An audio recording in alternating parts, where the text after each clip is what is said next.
রাজনৈতিক হানাহানি, সহিংসতার প্রতিবাদ ও সংকটের শান্তিপূর্ণ সমাধানের দাবিতে সারা দেশে ব্যবসায়ীদের সাদা পতাকা মিছিল।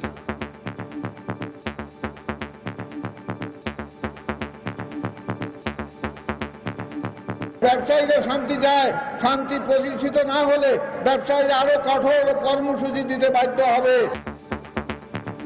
রাজধানীতে আওয়ামী লীগ সাংস্কৃতিক জোট ও গণজাগরণ মঞ্চের হরতাল বিরোধী মিছিল, বিজয় দিবসের চেতনায় নাশকতা প্রতিরোধের শপথ। দেখছিলেন প্রধান শিরোনাম। দুপুরের সময় সাথে আছি আমি তৌহিদ হোসেন এবং আমি শাহাদাত হোসেন। এবারে অন্যান্য শীর্ষ সংবাদ।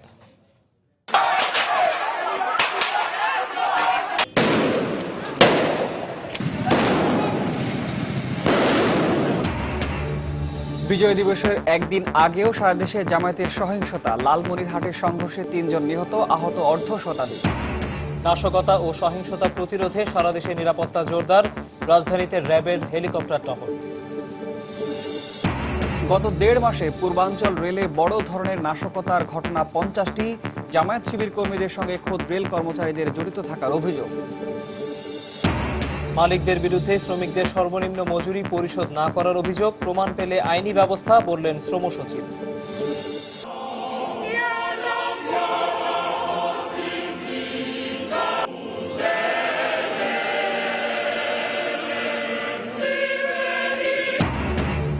এবং বিশ্বের শত কোটি মানুষকে কাঁদিয়ে দক্ষিণ আফ্রিকায় আজ নিজ গ্রামে সমাহিত হচ্ছেন শান্তি ও সমঝোতার প্রতীক নেলসন ম্যান্ডেলা।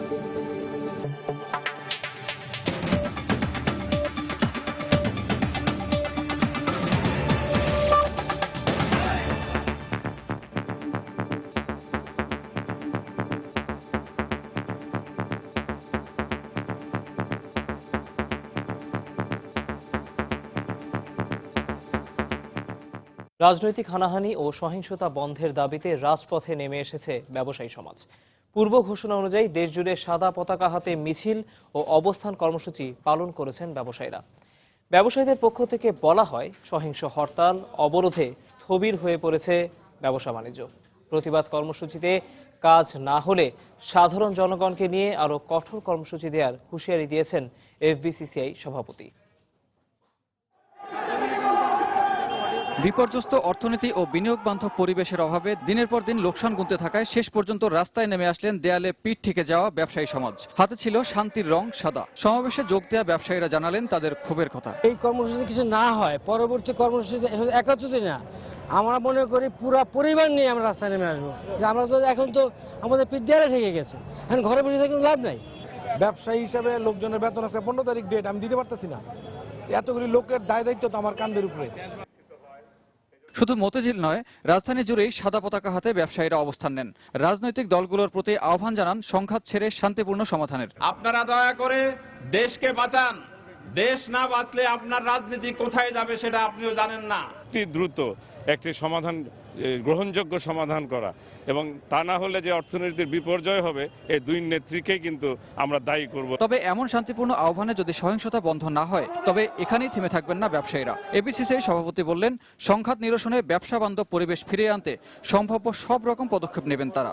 এই রাজনীতিটা আমাদেরকে বন্ধ করতে হবে, দেশটাকে আমাদেরকে সোজা পথে আনতে হবে। আজ আমাদের সবার দাবি, আমরা হরতাল অবরোধ মুক্ত বাংলাদেশ চাই। দুই দলের কাছে মেসেজ যাবে যে ব্যবসায়ীরা শান্তি চায়, শান্তি প্রতিষ্ঠিত না হলে ব্যবসায়ীরা আরো কঠোর কর্মসূচি দিতে বাধ্য হবে। আমরা চাই না সন্ত্রাসী রাজনীতি, আমরা চাই না, আমরা চাই শান্তি, শান্তি, শান্তি। গত সপ্তাহে একই দাবিতে পোশাক মালিকদের সংগঠন বিজিএমইএ ভবনের সামনে অবস্থান কর্মসূচি পালন করেছিলেন ব্যবসায়ীরা।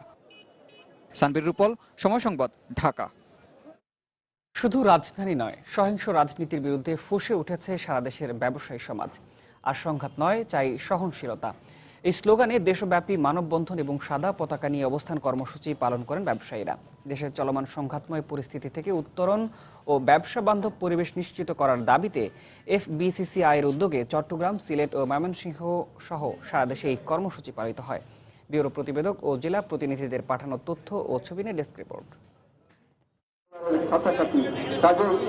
চট্টগ্রামের আগ্রাবাদ এলাকায় চেম্বার ভবনের সামনে মানববন্ধন করেন ব্যবসায়ীরা। এ সময় চট্টগ্রাম চেম্বার অব কমার্স ছাড়াও উইমেন চেম্বার, গার্মেন্টস ব্যবসায়ীদের সংগঠন বিজিএমইএ, বিকেএমইএ, গাড়ি ব্যবসায়ীদের সংগঠন বারভিডা ও দোকান মালিক সমিতির ব্যবসায়ীরা এই মানববন্ধনে অংশ নেন। আমরা অনুরোধ করব এমন কোন কর্মসূচি আপনারা না দেবেন না যাতে সাধারণ মানুষ কষ্ট পায়, বিশেষ করে ব্যবসা বাণিজ্য স্থবির হয়ে যায়। ব্যানার ও সাদা পতাকা নিয়ে চেম্বার ভবনের সামনে মানববন্ধন কর্মসূচি পালন করেন সিলেটের ব্যবসায়ীরা। এ সময় metropolitan chamber of commerce and ইন্ডাস্ট্রিজের ব্যবসায়ী সহ এফবিসিসিআই এর পরিচালক সালাউদ্দিন আহমদ বক্তব্য রাখেন। এ সময় তারা সহিংসতা বন্ধ করে দেশে ব্যবসা বান্ধব পরিবেশ তৈরির আহ্বান জানান। বরিশালে সকাল 11:30টায় নগরীর অশ্বিনী কুমার টাউন হলের সামনে সাদা পতাকা নিয়ে মানববন্ধন কর্মসূচি পালন করেন ব্যবসায়ীরা। এ সময় বরিশাল চেম্বার অব কমার্সের সভাপতি Saidur Rahman Rintu, metropolitan chamber of কমার্সের সভাপতি নিজামুদ্দিন সহ শীর্ষ ব্যবসায়ীরা উপস্থিত ছিলেন। রংপুরে স্থানীয় চেম্বার ভবনের সামনে মানববন্ধন কর্মসূচির আয়োজন করেন রংপুর চেম্বার অব কমার্সের ব্যবসায়ীরা। এ সময় এফবিসিসিআই এর সাবেক ভাইস প্রেসিডেন্ট মোস্তফা আজাদ চৌধুরী বক্তব্য রাখেন। ময়মনসিংহের জুবিলিঘাট এলাকায় ঘণ্টাব্যাপী মানববন্ধন কর্মসূচি পালন করেন ময়মনসিংহ চেম্বার অব কমার্সের ব্যবসায়ীরা। এ সময় অবিলম্বে চলমান অচলাবস্থা নিরসনের জন্য সরকারি দল ও বিরোধী দলের প্রতি আহ্বান জানান তারা। এছাড়া কুড়িগ্রাম, গাইবান্ধা, খুলনা, দিনাজপুর, চাঁদপুর, নরসিংদী, বাগেরহাট, গোপালগঞ্জ ও ঝিনাইদহ সহ দেশের বিভিন্ন স্থানে ব্যবসায়ীরা সাদা পতাকা নিয়ে মানববন্ধন কর্মসূচি পালন করেন। ওয়াহিদা স্বপ্না, সময় সংবাদ। সারা দেশে জামাতের ডাকা সকাল সন্ধ্যা হরতালে রাজশাহী, সিলেট ও লালমনিরহাট সহ দেশের বিভিন্ন স্থানে জামাত শিবির নেতাকর্মীদের সাথে আইনশৃঙ্খলা বাহিনীর সদস্যদের ধাওয়া পাল্টা ধাওয়া ও সংঘর্ষ হয়েছে। এ সময় পিকেটারদের সড়ক অবরোধ, গাড়িতে ভাঙচুর ও অগ্নিসংযোগের খবর পাওয়া গেছে। এসব ঘটনায় 2 জন নিহত এবং অর্ধশতাধিক আহত হয়েছেন। ওই ঘটনার জের ধরে পাটগ্রাম উপজেলা যুবলীগ নেতা খুন হয়েছেন। আমাদের ব্যুরো রিপোর্টার ও জেলা প্রতিনিধিদের পাঠানো তথ্য ছবি নিয়ে রিপোর্ট। রোববার সকাল 7:30টার দিকে লালমনিরহাটের পাটগ্রামের শরের বাজার এলাকায় রাস্তায় নামে জামায়াত শিবির কর্মীরা। বাধা দিলে পুলিশকে লক্ষ্য করে ইট পাটকেল ছোড়ে শিবির কর্মীরা। পরিস্থিতি নিয়ন্ত্রণে কাঁদানে গ্যাস ও রাবার বুলেট ছোড়ে পুলিশ। এ সময় সংঘর্ষে পাটগ্রাম উপজেলা শিবিরের সভাপতি মনিরুল ইসলাম সহ শফিক নামের শিবিরের আরেক কর্মী নিহত হন। এই ঘটনার জের ধরে উপজেলা যুবলীগ নেতা খুন হন। এদিন সকাল 7টার দিকে হরতাল সমর্থকরা রাজশাহীর বিনোদপুর বাজারে মিছিল বের করার চেষ্টা করলে পুলিশ তাতে বাধা দেয়। এ সময় শিবির কর্মীরা পুলিশকে লক্ষ্য করে বেশ কয়েকটি ককটেল ছুড়ে, পুলিশও পাল্টা রাবার বুলেট ও টিয়ার শেল ছোড়ে। এছাড়া বেলা 11টার দিকে নগরীর সোনাদিঘি মোড়ে শিবির কর্মীরা টায়ার জ্বালিয়ে বিক্ষোভ করলে পুলিশ তাতে বাধা দেয়। এ সময় পুলিশের সাথে শিবির কর্মীদের ধাওয়া পাল্টা ধাওয়া হয়। সিলেটের পাঠানটোলা এলাকায় শিবিরের মহানগর সভাপতি আনোয়ারুল ওয়াদুদ টিপুর নেতৃত্বে এদিন সকালে একটি মিছিল বের হয়। এ সময় বেশ কয়েকটি ককটেল বিস্ফোরণের পাশাপাশি টায়ার জ্বালিয়ে সড়ক অবরোধ করে মিছিলকারীরা। রোববার সকালে চট্টগ্রামের আগ্রাবাদ এলাকায় জামায়াত শিবিরের কয়েকজন কর্মী অতর্কিত পুলিশের গাড়ি লক্ষ্য করে ককটেল ছুড়ে পালিয়ে যায়। ককটেল দুটি গাড়ির পেছনে বিস্ফোরিত হয়। এছাড়া বাকলিয়া এলাকায় ঝটিকা মিছিল বের করে জামায়াত শিবির কর্মীরা। এদিকে সিরাজগঞ্জের কড্ডা সড়কের কোনাগাথি এবং মুলিবাড়ি সড়কের দুটি ব্রেইলি ব্রিজের পাটাতন খুলে নেয় হরতাল সমর্থকরা। অন্যদিকে বঙ্গবন্ধু সেতুর পশ্চিম মহাসড়কে পিকেটারদের ধাওয়ায় 10টি যানবাহন দুর্ঘটনায় পড়ে। এতে 10 ব্যক্তি আহত হন। এছাড়া নারায়ণগঞ্জ, চাঁদপুর, বগুড়া ও ঠাকুরগাঁও সহ দেশের বিভিন্ন স্থানে মিছিল, সড়ক অবরোধ ও যানবাহন ভাঙচুরের খবর পাওয়া গেছে। মনিরুজ্জামান প্রান্ত, সময় সংবাদ। এদিকে 16ই ডিসেম্বরের পর যে কোনো ধরনের নাশকতা হলে পাল্টা জবাব দিতে কর্মীদের নির্দেশ দিয়েছেন আওয়ামী লীগের কেন্দ্রীয় নেতারা। সকালে বঙ্গবন্ধু এভিনিউতে হরতাল বিরোধী মিছিল সমাবেশে বক্তব্য রাখতে গিয়ে নেতারা আরো বলেন, যারা স্বাধীনতায় বিশ্বাস করে না তারাই হরতাল ডেকে দেশে নাশকতা করছে। এছাড়া রাজধানীতে বঙ্গবন্ধু সাংস্কৃতিক জোট ও গণজাগরণ মঞ্চ আলাদাভাবে হরতাল বিরোধী মিছিল করেছে। সকাল থেকেই হরতাল বিরোধী মিছিল নিয়ে আওয়ামী লীগ ও তার সহযোগী সংগঠনগুলো বঙ্গবন্ধু এভিনিউস্থ দলের কেন্দ্রীয় কার্যালয়ে অবস্থান নেয়। সমাবেশ থেকে বক্তারা বলেন, যারা স্বাধীনতায় বিশ্বাস করে না তারাই হরতাল ডেকে দেশে নাশকতা করছে। বেগম খালেদা জিয়া বলেন, জামাত শিবির বলেন, এদেরকে ভিন্ন করে দেখার কোনো সুযোগ নাই। এই আইএসআইয়ের এজেন্টরা, পাকিস্তানি এজেন্টরা জাতির জনক বঙ্গবন্ধুকে হত্যা করেছে। তারপর থেকে জেলখানায় জাতীয় চার নেতাকে হত্যা করে। আমাদের প্রিয় নেত্রী জননেত্রী শেখ হাসিনাকে হত্যা করার চেষ্টা করে এবং এই এখন পর্যন্ত যা করছে এই জঙ্গিবাদ মৌলবাদ যে অপশক্তিগুলো দেখেন সব এক সূত্র গাথা। যুদ্ধ অপরাধ মুক্ত করার দ্বিতীয় পর্যায়ে নিয়ে জননেত্রী শেখ হাসিনা যে সংগ্রাম শুরু করেছেন সেই সংগ্রামের আমরা এক ধাপ এগিয়ে যেতে সক্ষম হয়েছি কাদের মোল্লার ফাঁসির মধ্য দিয়ে। গোটা বাঙালি জাতিকে আবার মুক্তিযুদ্ধের চেতনা ঐক্যবদ্ধ করার জন্য সকলকে মাঠ পর্যায়ে সকলে কর্মীকে ঐক্যবদ্ধ হয়ে আগামীকালকে বিজয় দিবস পালন করার আহ্বান জানাচ্ছি। কেন্দ্রীয় শহীদ মিনার থেকে বঙ্গবন্ধু সাংস্কৃতিক জোট হরতাল বিরোধী মিছিল বের করে। মিছিল থেকে জামায়াত শিবিরের রাজনীতি নিষিদ্ধ করার দাবি জানানো হয়। এদিকে বেলা 11:30টায় ঢাকা বিশ্ববিদ্যালয় মধুর ক্যান্টিন থেকে বিজয় র্যালি ও হরতাল বিরোধী মিছিল বের করে ছাত্রলীগ। অন্যদিকে বেলা 12টায় শাহবাগ থেকে গণজাগরণ মঞ্চ হরতাল বিরোধী মিছিল বের করে। মিছিলটি কাটাবন হয়ে সোহরাওয়ার্দী উদ্যানে গিয়ে শেষ হয়। এ সময় গণজাগরণ মঞ্চ থেকে আবারও জামায়াত শিবিরের রাজনীতি নিষিদ্ধ করার দাবি জানানো হয়। শেখ জায়েদ, সময় সংবাদ, ঢাকা। দেশজুড়ে নাশকতা বেড়ে যাওয়ায় রাজধানীর সার্বিক আইনশৃঙ্খলা পরিস্থিতি পর্যবেক্ষণে সড়ক পথের পাশাপাশি আকাশপথে হেলিকপ্টারে টহল শুরু করেছে র্যাব। সকাল থেকে যে কোনো ধরনের নাশকতা নিয়ন্ত্রণে রাজধানীর সড়কগুলোতে নিরাপত্তা জোরদারে মোতায়েন করা হয়েছে র্যাব, পুলিশ সহ আইনশৃঙ্খলা বাহিনীর বিপুল সংখ্যক সদস্য। এদিকে বেলা 11:15 থেকে আকাশপথেও হেলিকপ্টার যোগে রাজধানীর বিভিন্ন পয়েন্টে টহল দিতে থাকে র্যাপিড অ্যাকশন ব্যাটালিয়নের এয়ার পেট্রোল টিম। র্যাবের পক্ষ থেকে জানানো হয়েছে যে কোনো ধরনের নাশকতা এড়াতে শক্তিশালী দূরবীনের সাহায্যে রাজধানীর গুরুত্বপূর্ণ পয়েন্টে নজরদারি করা হচ্ছে।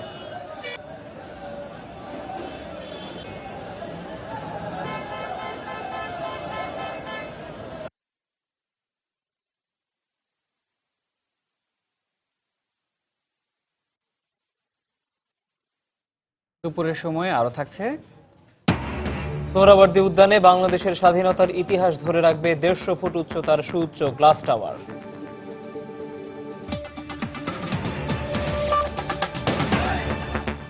ননস্টিকি প্যারাশুট বেলিফুল লাইট, যা চুলকে করে আরো আকর্ষণীয়। রেলওয়ের চলমান নাশকতায় জামায়াত শিবিরের কর্মীদের সাথে রেলের কর্মীদের জড়িত থাকার অভিযোগ উঠেছে। এ অবস্থায় নাশকতা সৃষ্টিকারী কর্মচারীদের শনাক্ত এবং তাদের বিরুদ্ধে শাস্তিমূলক ব্যবস্থা নিতে পৃথক দুটি কমিশন গঠন করা হয়েছে। ইতিমধ্যে জড়িত সন্দেহে কয়েকজনকে শাস্তিমূলক বদলিও করেছে কর্তৃপক্ষ। রেলের সাম্প্রতিক অবস্থা নিয়ে কমল দের ধারাবাহিক প্রতিবেদনের আজ দেখুন প্রথম পর্ব। শুধুমাত্র গত 1.5 মাসে রেলের পূর্বাঞ্চলের প্রধান লাইনগুলোতে বড় ধরনের নাশকতার ঘটনা ঘটেছে 50টি, আর শাখা লাইনগুলোর নাশকতার ঘটনা গণনার বাইরে। এর ফলে প্রাণহানির পাশাপাশি কোটি কোটি টাকার সম্পদ নষ্ট হয়েছে, আর বিভিন্ন রুটে বন্ধ হয়ে যাচ্ছে রেল চলাচল। প্রথম দিকে জামায়াত শিবিরের কর্মীরা নাশকতা চালায়, তবে গোয়েন্দা তথ্যে বের হয়ে এসেছে রেলের কর্মচারীদের জড়িত থাকার বিষয়টিও। ইনকোয়ারি করার জন্য কমিটি গঠন করে দিয়েছি। আমাদের মন্ত্রণালয় থেকে কমিটি গঠন করা হয়েছে এবং সেগুলো আমরা পেয়ে আবার এই সংশ্লিষ্ট ব্যক্তিদেরকে দিয়েছি। কিছু কর্মচারী জড়িত বলে মনে হচ্ছে। রেলের এই শীর্ষ কর্মকর্তা দাবি করেন, নাশকতার সাথে জড়িত সন্দেহে রেল কর্মচারীদের বিরুদ্ধে শাস্তিমূলক ব্যবস্থা নেওয়া হচ্ছে। গোপনীয়ভাবে এটা চিহ্নিত করে তাদের বদলির জন্য ব্যবস্থা নেওয়া হচ্ছে এবং আমরা সচেষ্ট আছি আমাদের এই সম্পদকে ক্ষতি না করতে পারি। এই অবস্থায় রেল স্টেশন সহ সংশ্লিষ্ট স্থাপনাগুলোতে নজরদারি বাড়ানো হয়েছে বলে জানান রেলওয়ের কর্মকর্তারা। টিকিট কালেক্টররা গেটে দাঁড়ায়, তাদেরকে বলে দেওয়া হয়েছে যেন অবৈধ লোকজন ভিতরে ঢুকতে না পারে, বা কাউন্টারের ভিতরে যারা আছে তাদেরকে সতর্ক রাখা হয়েছে। বিশেষ আনসার এবং অন্যান্য বিশেষ করে এপিবিএন পুলিশের সহায়তায় আমরা আমাদের স্টেশন এবং চট্টগ্রাম জেলার জুরিডিকশন যতটুকু বাড়িঘাট পর্যন্ত আমরা বিভিন্ন স্তরে আমাদের নিরাপত্তা বাহিনী আমরা প্রস্তুত আছি। সাম্প্রতিক নাশকতার ঘটনায় জিআরপি থানায় বিএনপি এবং জামায়াত শিবিরের 650 জনকে আসামি করে মোট 15টি মামলা দায়ের করা হয়েছে। কমল দে, সময় সংবাদ, চট্টগ্রাম। সোহরাওয়ার্দী উদ্যান বা রেসকোর্স ময়দানের সঙ্গে জড়িয়ে আছে বাঙালির স্বাধীনতার ইতিহাস। সেই ইতিহাস স্মরণে নির্মিত হচ্ছে স্বাধীনতা স্তম্ভ। কাঁচের তৈরি 150 ফুট উচ্চতার এই স্তম্ভ পরবর্তী প্রজন্মকে মনে করিয়ে দেবে পূর্বসূরীদের বিজয় গাথা। পারমিতা হিমের রিপোর্ট। 1971 সালের 7ই মার্চ এই স্থান থেকেই ঘোষণা করা হয় স্বাধীনতার। 1971 সালের 16ই ডিসেম্বর এখানেই পাকিস্তানি সেনাবাহিনী আত্মসমর্পণ করে বীর মুক্তিযোদ্ধাদের কাছে। আর এই স্থানটিকে নতুন প্রজন্মের কাছে চিরস্মরণীয় করে রাখতে নেওয়া হয়েছে স্বাধীনতা স্তম্ভ প্রকল্প। এই প্রকল্প বাঙালির ইতিহাসে যোগ করেছে এক অনন্য মাত্রা। এই স্বাধীনতা স্তম্ভের আরেক নাম গ্লাস টাওয়ার। কাঁচের উপর কাঁচ বসিয়ে ইস্পাতের কাঠামোয় দাঁড়িয়ে আছে 150 ফুট উচ্চতার এই স্তম্ভ। শুধুমাত্র কাঁচের তৈরি এমন উচ্চতার স্থাপত্য নেই পৃথিবীর আর কোনো দেশে। দীপ্তিময় শিখা চিরন্তন স্বাধীনতার ইতিহাস সম্বলিত টেরাকোটা মুরালের পাশেই এই সুউচ্চ স্বাধীনতা স্তম্ভ দাঁড়িয়ে আছে মাথা উঁচু করে। এর দুজন স্থপতির একজন ব্যাখ্যা করলেন এর মর্মকথা। আমরা মনে করেছিলাম যে এই স্বাধীনতা আমরা বিশ্বের দ্বারে নিয়ে যাব, আমাদের যে স্বাধীনতাটা, এটার মেসেজটা, এটার যে কথাটা আমরা বিশ্বের দ্বারে নিয়ে যাব, এবং এটাকে এই জন্য আমরা ইউনিভার্সাল রাখতে চেয়েছি। আমরা এমন কোনো কিছু করি না যেটা কিনা দেখে মনে হবে যে না শুধু বাংলাদেশের লোকজনই বুঝতে পারবে, এমন কিছু না, এটা সারা বিশ্বের লোক বুঝতে পারবে। চারপাশের জলাধার আর মাটির নিচের ঐতিহাসিক জাদুঘরের সাথেও রয়েছে এর সংযোগ। সেখান দিয়ে পানিটা পড়ছে, সেখান দিয়ে আবার আলো ঢুকছে, ওই রুমে আলো ঢোকার আর কোনো উপায় নেই। তো মানে সূর্যের আলোটা পানির মধ্যে দিয়ে পরিশোধিত হয়ে এবং নানা রকম প্রতিফলন ঘটাচ্ছে। বাঙালির ইতিহাসে এক অনন্য স্থান এই রেসকোর্স ময়দান, বর্তমানে সোহরাওয়ার্দী উদ্যান। এই ঐতিহাসিক স্থানটিকে চিরস্মরণীয় করে রাখতে 13 বছর আগে নেওয়া হয় এ প্রকল্প। নানা জটিলতা আর দীর্ঘসূত্রিতার পর এই বিজয় দিবসে উদ্বোধনের কথা থাকলেও শেষ মুহূর্তে অনিবার্য কারণে স্থগিত করা হয় তা। পারমিতা হিম, সময় সংবাদ, ঢাকা। দশম জাতীয় সংসদ নির্বাচনে কোনো প্রতিদ্বন্দ্বী প্রার্থী না থাকায় বিনা প্রতিদ্বন্দ্বিতায় নির্বাচিত হতে যাচ্ছেন 154 জন। রোববার নির্বাচন কমিশন সূত্র এই তথ্য নিশ্চিত করেছে। এদিকে প্রতিদ্বন্দ্বী প্রার্থীদের মধ্যে ইতোমধ্যে প্রতীকও বরাদ্দ করা হয়েছে। বিনা প্রতিদ্বন্দ্বিতায় যারা নির্বাচিত হতে যাচ্ছেন তাদের মধ্যে আওয়ামী লীগের 127 জন, জাতীয় পার্টির 21 জন, জাসদ ইনুর 3 জন, ওয়ার্কার্স পার্টির 2 জন এবং জেপি আনোয়ার হোসেন মঞ্জুর 1 জন রয়েছেন। তবে কোন দল কয়টি আসনে মনোনয়ন প্রত্যাহার করেছে এবং শেষ পর্যন্ত প্রতিদ্বন্দ্বী প্রার্থী কতজন তা এখনো চূড়ান্ত করেনি কমিশন সচিবালয়। এদিকে শনিবার সেগুনবাগিচায় ঢাকা বিভাগীয় কমিশনারের কার্যালয়ে ঢাকা রিটার্নিং অফিসার মহানগরের 8টি আসনে 23 জন প্রার্থীর মধ্যে প্রতীক বরাদ্দ করেছেন। আরেকবার জানিয়ে দিচ্ছি দুপুরের সময়ের শীর্ষ সংবাদগুলো।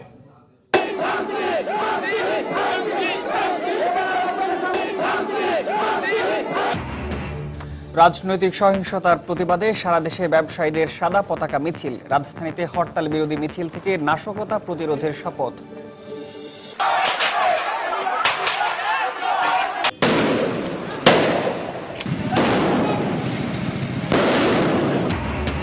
বিজয় দিবসের একদিন আগেও সারা দেশে জামাতের সহিংসতা, লালমনিরহাটের সংঘর্ষে 3 জন নিহত, আহত অর্ধ শতাধিক।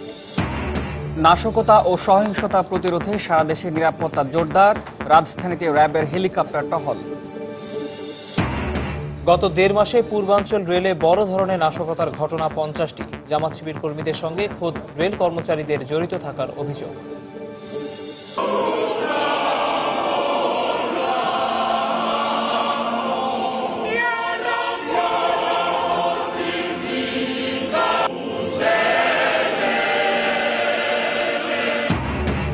এবং বিশ্বের 100 কোটি মানুষকে কাঁদিয়ে দক্ষিণ আফ্রিকায় আজ নিজ গ্রামে সমাহিত হচ্ছেন শান্তি ও সমঝোতার প্রতীক নেলসন ম্যান্ডেলা।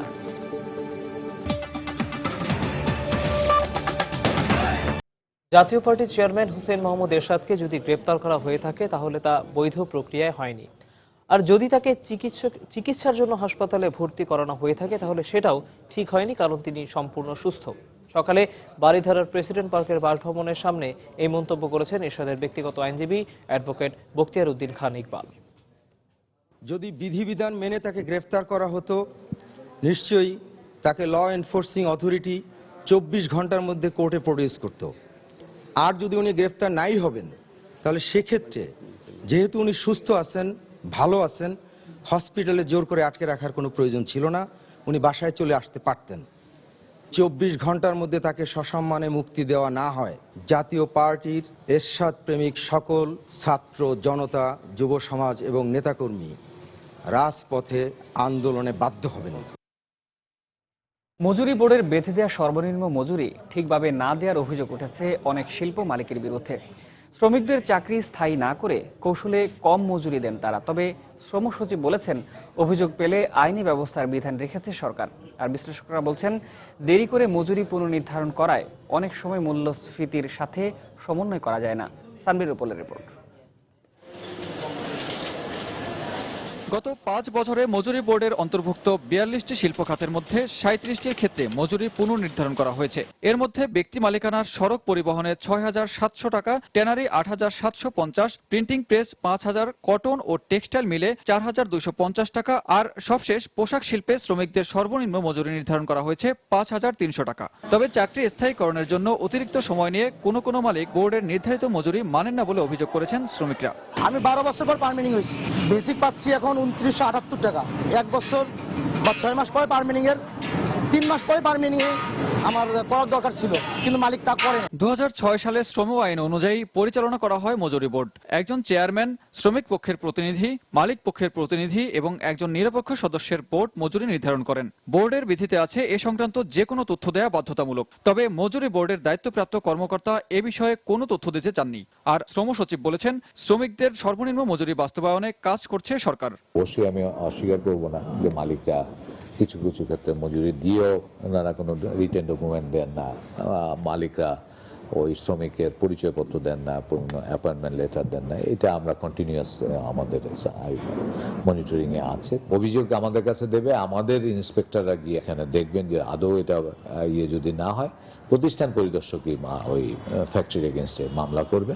এদিকে বিশ্লেষকরা বলছেন, সব খাতের জন্য ন্যূনতম মজুরি নির্ধারণ করা হলেও মূল্যস্ফীতির ধাক্কা সামলাতে গিয়ে সার্বিক জীবনমান উন্নয়নে এর খুব একটা প্রভাব পড়ছে না। মূল্যস্ফীতির জনিত যে সমন্বয়ের প্রয়োজন ছিল এই মজুরি বৃদ্ধির মাধ্যমে, হয়তো অংশত এর একটি সমন্বয় তারা করতে পারবেন, কিন্তু পুরোপুরি সমন্বয় করা, বিশেষত খাদ্য বহির্ভূত যে ব্যয়, সেখানে সমন্বয় করাটা তাদের জন্য কিছুটা হলেও কষ্টকর হবে। পরিসংখ্যান ব্যুরোর তথ্য মতে গত 5 বছরে গড় মূল্যস্ফীতি বাড়ার হার 7% বেশি। তানভীর রূপল, সময় সংবাদ, ঢাকা।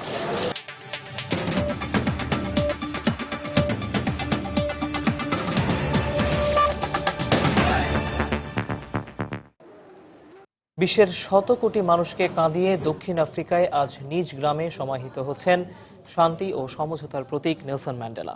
নিজের জন্মভূমি ইস্টার্ন কেপ প্রদেশের কোনো গ্রামে রাষ্ট্রীয় মর্যাদায় তাকে সমাহিত করা হবে। তার শেষকৃত্য অনুষ্ঠানে যোগ দিয়েছেন বিশ্বের বিভিন্ন দেশের সরকার প্রধান ও রাজনৈতিক ব্যক্তিত্ব সহ নানা পেশার মানুষ। শৈশবের এই গ্রামটিকে শান্তির নীড় হিসেবে উল্লেখ করেছিলেন ম্যান্ডেলা তার স্মৃতিকথায়। জীবনের শেষ দিনগুলোতেও বারবার ফিরে আসতে চেয়েছেন তার স্মৃতি বিজড়িত কোনো গ্রামে। শেষ পর্যন্ত সেখানেই ফিরে এলেন মাদিবা চিরনিদ্রায় শায়িত হতে।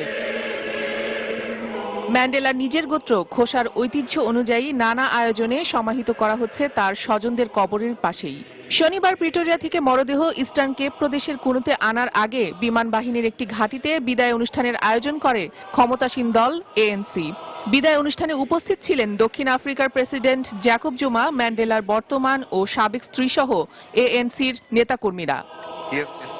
মাদিবা নানা সময়ে তুলে ধরেছেন তার বৈচিত্র্যময়তা। তিনি তত্ত্ব আর বাস্তবতার অপূর্ব এক সংমিশ্রণ ঘটিয়েছেন।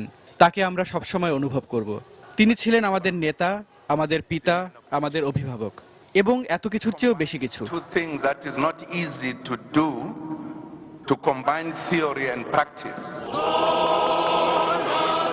বিদায় অনুষ্ঠানের পর তাকে বিমানে করে নিয়ে যাওয়া হয় এমথাথা বিমানবন্দরে। সেখান থেকে কুনু পর্যন্ত 42 কিলোমিটার মোটর শোভাযাত্রা করে মরদেহ নিয়ে যাওয়া হয় মাদিবার গ্রামে। ম্যান্ডেলার শেষকৃত্যানুষ্ঠানে বিদেশি বিশেষ অতিথি সহ প্রায় 5,000 মানুষ যোগ দিচ্ছেন। দক্ষিণ আফ্রিকা সরকারের আমন্ত্রণ না পাওয়ায় ম্যান্ডেলার বন্ধু আর্চ বিশপ ডেসমন্ড টুটুর উপস্থিতি অনিশ্চিত হলেও পরে তিনি সেখানে যোগ দেন। বেশ কয়েক মাস রোগে ভোগার পর গত 5 ডিসেম্বর 95 বছর বয়সে মৃত্যুবরণ করেন দক্ষিণ আফ্রিকার জাতির জনক নেলসন ম্যান্ডেলা। দেশটির সরকার ম্যান্ডেলার স্মরণে 10 দিনের বিশেষ অনুষ্ঠানমালার আয়োজন করে। তার অংশ হিসেবে গত মঙ্গলবার জোহানেসবার্গের এফএনবি স্টেডিয়ামে বিশ্ব নেতৃবৃন্দ সহ হাজির হন প্রায় 1 লাখ মানুষ। এরপর প্রিটোরিয়ার ইউনিয়ন বিল্ডিংয়ে বুধ, বৃহস্পতি ও শুক্রবার মরদেহ রাখা হয় জনসাধারণের শ্রদ্ধা নিবেদনের জন্য। তাসমিন রুমা, সময় সংবাদ।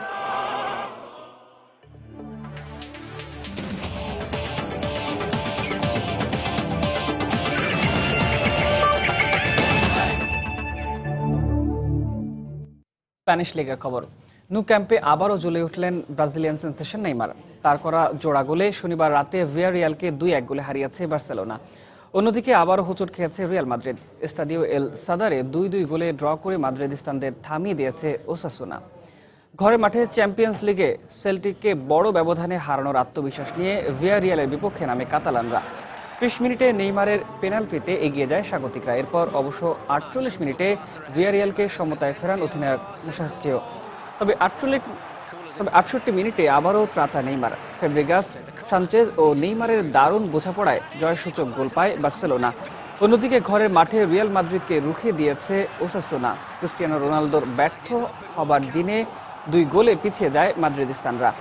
16 ও 39 মিনিটে ওরিও রিয়ারার জোড়া গোলে দ্বিগুণ লিড পায় স্বাগতিকরা। তবে 45 মিনিটে ইসকো ও 80 মিনিটে পেপের গোলে হারের লজ্জা থেকে বাঁচে অ্যানচেলত্তি শিষ্যরা।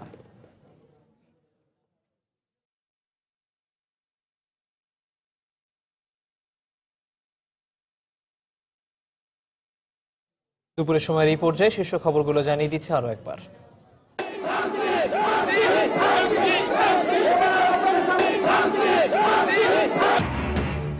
রাজনৈতিক সহিংসতার প্রতিবাদে সারা দেশে ব্যবসায়ীদের সাদা পতাকা মিছিল। রাজধানীতে হরতাল বিরোধী মিছিল থেকে নাশকতা প্রতিরোধের শপথ।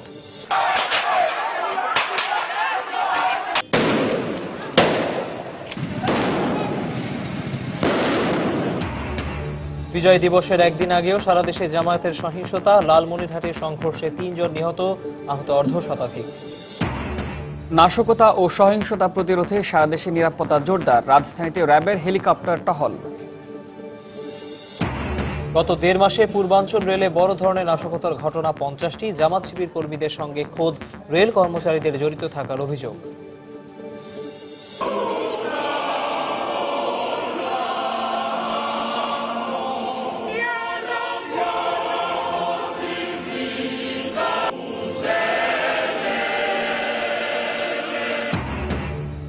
এবং বিশ্বের 100 কোটি মানুষকে কাঁদিয়ে দক্ষিণ আফ্রিকায় আজ নিজ গ্রামে সমাহিত হচ্ছেন শান্তি ও সমঝোতার প্রতীক নেলসন ম্যান্ডেলা। এই ছিল আমাদের দুপুরের সময়। যে কোনো খবর পেতে ভিজিট করুন সময়নিউজ.tv। সঙ্গে থাকুন সবাই।